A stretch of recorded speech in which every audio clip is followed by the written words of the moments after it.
we tell incurs a debt to the truth. And sooner or later, the debt is paid. Well, the debt incurred by the CCP's lies has cost us over 600,000 American lives and counting. And we owe it to these people and to their families to get to the truth. Thank you. I yield back. Well, Congressman Gallagher, I thank you for that work and for that presentation.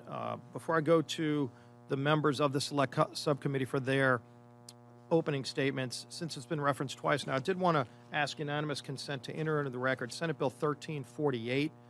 This is the bill that would require the Director of National Intelligence to declassify information relating to the origin of COVID-19 and for other purposes. This bill passed the Senate unanimously, still sitting in the House. Without objection, this will be entered into the record. And now we'll go to Mr. Jordan for his opening statements. Thank you, Mr. Chairman. Friday, January 31st, 2020 at 10:32 p.m., Dr. Fauci gets an email from Christian Anderson. Christian Anderson's a British researcher who's received numerous grants from NIH. Two really important sentences are in that email. Two sentences that get Dr. Fauci's attention. The first is this: the unusual features of the virus make up a really small part of the genome.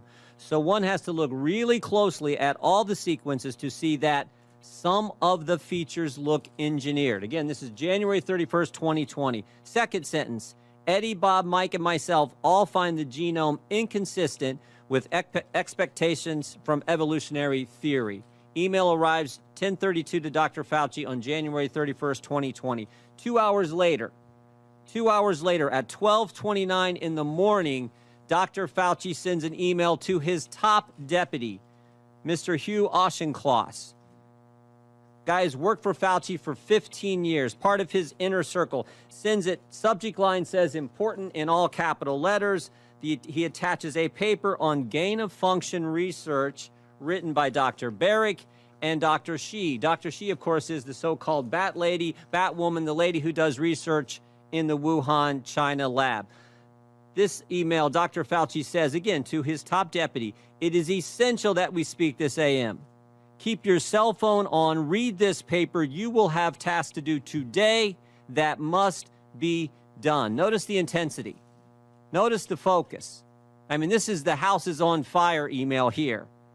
Now, 2 hours after that, at 2:48 in the morning, Dr. Fauci's busy this morning. 12:29, that email he sent to Dr. Auchincloss, his top deputy. 2 hours later at 2:48 in the morning, he sends another email, this one to Robert Kadlec, Assistant HHS Secretary, Trump appointee, not part of his inner circle, and he attaches a different article to this email, one that says the virus came from an animal, that downplays any lab leak theory. Now, again, notice the tone of this one. Bob, this just came out today. Gives a balanced view. Best, Tony. I mean, totally different from the previous. This is one like, oh, if you get a chance, read this, gives a balanced view. So the tone is different, but also that sentence, gives a balanced view, it's not true either. That's just not accurate. This article downplays, as I said, the lab leak theory, emphasizes evolutionary cause to the virus. What happens next? What happens next? Later that same morning at 11:47 a.m., Dr. Fauci's deputy gets back to him. I just want to read you this whole email. The paper you sent me, the one he sent him on that was written by the virologist from Wuhan, China, and Dr. Barrick, the paper you sent me says the experiments were performed before the gain-of-function pause, but have since been reviewed and approved by NIH. Not sure what that means, since Emily, someone else who works for Dr. Fauci, is sure that no coronavirus work has gone through the P3 framework, which, of course, is the oversight body that's supposed to approve any grant dollars going for gain-of-function research. No coronavirus work has gone through the P3 framework. Final sentence, she will try to determine if we have any distant ties to this work abroad. She will try to determine if our fingerprints are on any of this. All these emails happen in 13 hours. So 13 hours after Dr. Fauci gets the initial email from Christian Anderson saying, looks like this virus is engineered, not consistent with evolutionary theory, Dr. Fauci knows some important facts. First, Dr. Fauci knows there's a lethal virus on the loose that started in Wuhan, China. Second, he knows the American taxpayers have funded gain-of-function research in Wuhan, China. Third, he knows that the research grant didn't go through the required oversight board. Fourth, he knows the virus, quote, looks engineered and, quote, not consistent with evolutionary theory. And finally, fifth, Dr. Fauci knows he may have ties to this work in China. His fingerprints, in fact, may be on this. So what does Dr. Fauci do next? After he says, oh, whatever, what does he do next? He organizes a conference call for later that same day. I mean, this is the busiest 24 hours I think I've ever. He organizes a conference call, 12 people on the call. Dr. Fauci and 11 virologists from around the world. Virologists who've gotten millions of American tax dollars over the past several years. Now look at this list. Here's the list of people. There's only 2 Americans on the list, Tony Fauci and one other. Most of them are from around the world, as I said. I think the first thing you notice is who's not on the call. Who's not on the list? Is Dr. 𝐃𝐔𝐍𝐄𝐃 on the list? The guy he sent the email to at 3 in the morning? Is Dr. Redfield the head of CDC? Dr. Girard, who's with us today, Assistant Secretary at HHS at the time? Dr. Birx, the lady who's soon to be COVID response coordinator? In fact, there's no one from the government on the call except Tony Fauci. Tony Fauci and 11 other individuals who got a bunch of American tax dollars over the years. What happened on the conference call? The short answer is we don't know. We don't know what they talked about. I mean, I think we got a good idea. We don't know for sure, but we do know what happened 4 days later. 4 days later, February 4th, 2020, Christian Anderson, the guy who started it all, who said the virus looks engineered, Christian Anderson said this 4 days later. Quote, the crackpot theories going around at the moment relate to this virus being somehow engineered. That is demonstrably false, close quote. What? In 4 days, this guy went from this looks engineered to now that's demonstrably false. 4 days, he went from this isn't consistent with evolutionary theory. Now we know it's totally evolutionary. But it gets even better. It gets even better. Mr. Anderson and 3 of the other people on this call write an article a few weeks later that says COVID is not a laboratory construct. And while they're writing that article, there's an email from March 6 where Mr. Anderson offers to let Dr. Fauci edit the article before it's published. And here's the kicker. Here's the kicker. When the article is published, Dr. Fauci cites it at a White House press conference when he is asked by a reporter about the origin of the virus. Cites the very article he put in motion on the conference call and he was allowed to edit. At the White House, where he's supposed to be giving the American people the truth, he references an article that he manufactured. Now, maybe I'm wrong about all this. Maybe it didn't work out this way. I think I'm right. Maybe it didn't work out this way. But it would have been nice, Mr. Chairman, if Dr. Fauci would come today and answer our questions. He could have come here and defended himself, but he didn't have the courage to do it. And you know who else who wouldn't come? Remember that email about the P3 framework? We invited Dr. Hassel to come too. He's the individual who chairs that oversight board. We invited him to come today too, and he wouldn't come. I'm convinced these guys knew right from the get-go what the truth was, and they misled the American people. Oh, here's the other thing. You know that conference call? That conference call? We got the emails regarding the conference call from February 2nd. All these guys were emailing back and forth. They were on that conference call. Here's what we got on the FOIA request. Here's all their emails. Every single thing is redacted. Every single thing is redacted about what took place in that conference call, because I'm convinced it was at that conference call where they said, we got to cover our tracks.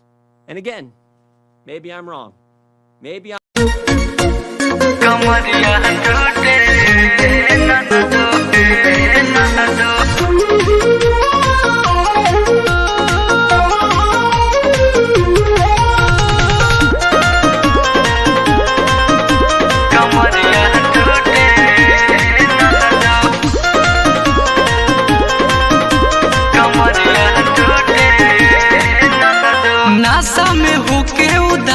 बिगड़ले सूते न दिले हमके रात भर जगवले NASA में होके उदासा बिगड़ले सूते न दिले हमके रात भर जगवले चलल नहीं जाता तू दवैया ला दे ननदो चलल नहीं जाता तू दवैया ला दे ननदो छापना हरदिया मोर कमरिया टूटे ननदो छापना हरदिया मोर कमरिया टूटे ननदो कमरिया टूटे ननदो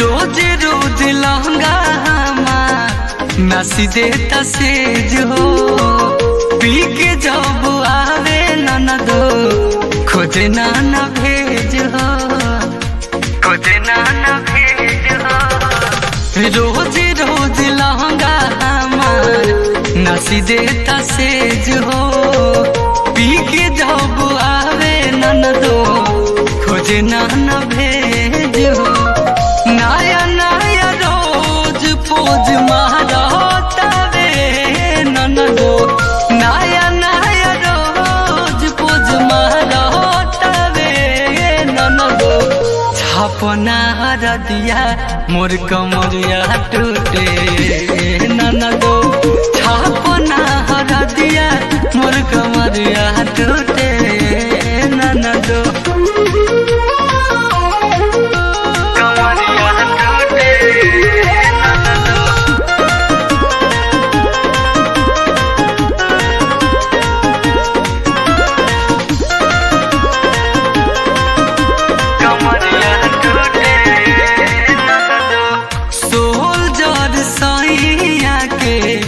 बिगड़ल अदातिया देले जगाही रोही अधिया धीरतिया अधिया धीरतिया सोहल जर सहिया के बिगड़ल अदातिया देले जगाही रोही अधिया धीरतिया बर कब खीस कब हंसी छूटे ननदो बर कब खीस कब हंसी छूटे ननदो छापना हरदिया मोर कमरिया टूटे ननदो छापना हरदिया मोर कमरिया